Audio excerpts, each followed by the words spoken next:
இப்ப அம்மா தமிழ் ஊர்களின் சிறப்புகள் நம்ம சொல்ல போறோம். ஓகேவா? அம்மா ஊர் சொல்வேன், நீ அதோட சிறப்புகள் சொல்லணும். சவுண்டா சொல்லணும்.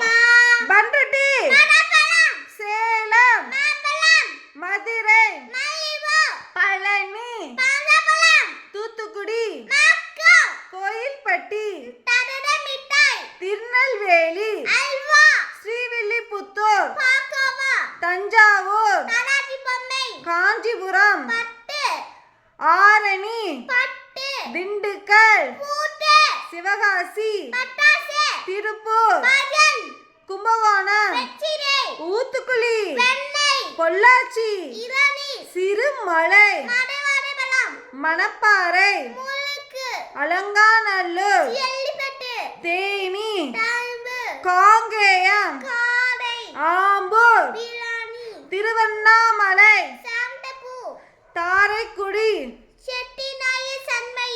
திருச்செந்தூர், நாச்சியார் கோயில், விருதுநகர், சின்னாலப்பட்டி, ஈரோடு,